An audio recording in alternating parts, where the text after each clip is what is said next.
The title of this podcast is The More I Grow, the More Absurd It Is What I Was Doing with My Life. Wow. That title says it all.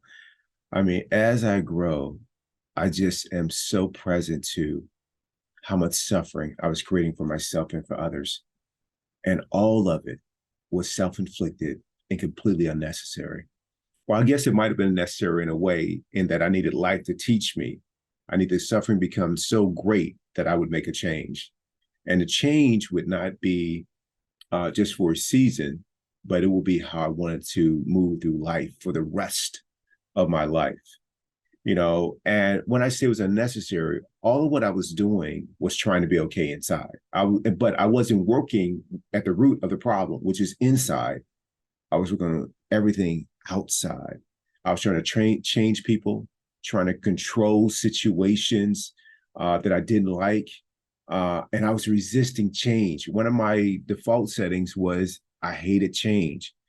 And I didn't even allow for the change to be positive. That never even occurred to me. I just wanted things to be exactly the way that I needed them to be for me to be okay inside.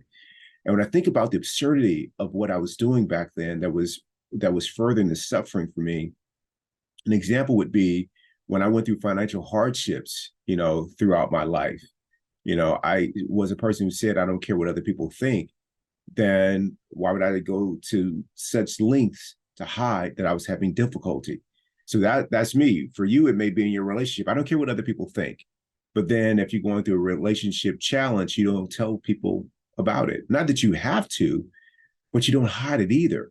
Go to great lengths to do what happens in this house stays in the house. Don't go tell anybody about it, because there's a fear of judgment, of telling people or people finding out what happened. And just that protectiveness of the things that you're trying to hold on to, the image or the way that you perceive, that's suffering. And I certainly did it with the financial hardships.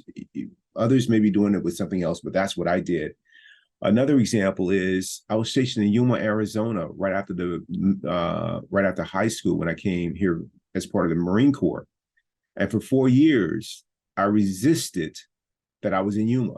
I wanted to be in Tennessee for reasons that are unimportant now, but because I resisted, I lost out on 4 years that could have been full of discovery and wonder, of building relationships. I missed out on all of that. And I see people do that all the time. They resist working in this department or with this person or doing this type of work or whatever the case may be. This is not the vacation I had planned, or this is not how I thought this event, whether it's a wedding or graduation or some other celebration, how I thought it was going to be, the vacation. And as a result, they miss out on what could be in that situation with that event. I've said this before, I complained about everything. All this is self-inflicted. This is what I'm doing with my life. It's so fleeting. I'm spending my life wishing that things were different, judging my partner. This time is so small. And I'm spending it like that. If someone would come to me and tell me that, listen, you only have this much time to live, which is really the truth. But let's say they actually gave me or told me how much time was left. They said you had a year. Am I spending that judging my partner?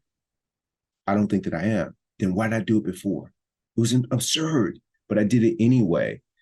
Trying to influence people to do what I wanted them to do. And this is one that is really, if you're not working on yourself, you'll miss it about the way that you try to get people to love you and to do things for you, and how you try to control and manipulate. Oh, am I the only one who did that? But it's so subtle that you almost don't even know it. That when people don't do the things that you want them to do, they forget a birthday or forget to say, I love you, or I thank you, or to acknowledge you, or make plans that might not, that every plan that they make might not include you, that you withdraw and you withhold love. Really? That's how you live in your life? You think you're punishing them, but you're the one who's missing out because you closed your heart. So this is what I was doing with my life. I spent a lot of time obsessed with politics. I let that go a long time ago. I think it was 2000 and I want to say the year 2000 when I made a choice that my well-being, my inner state will not be dependent on who is elected or not elected. Like those days are over. And I'll still go vote.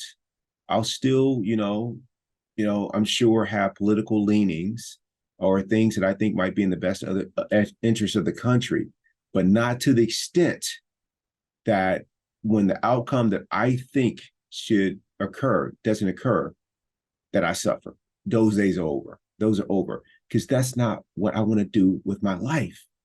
And so almost everything that I was doing was producing suffering, and I was the one who's responsible for it. And so I ask you, what are you going to do with your life?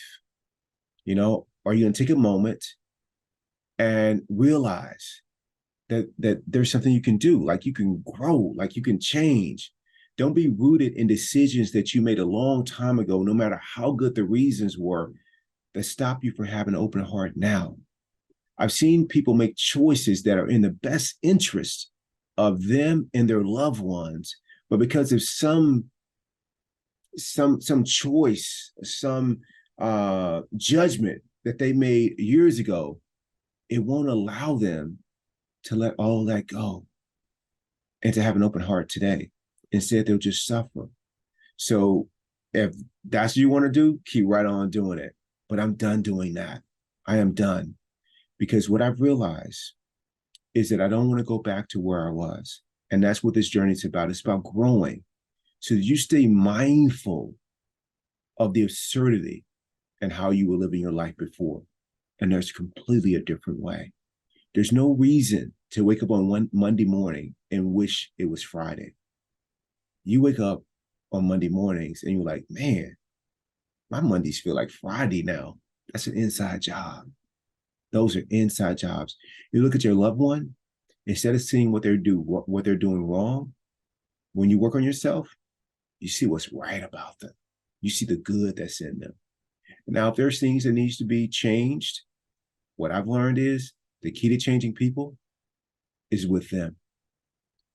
And you want to argue that point? How's that working out for you? You changing the people that you think need to be changed. All you're doing is suffering and potentially creating suffering for other people. So I encourage you to work on yourself first and to work on yourself solely. Don't work on anyone else. I got a rule. I got rules in my life. I just have rules for Keith Jones. I don't have rules for anyone else. Work on this.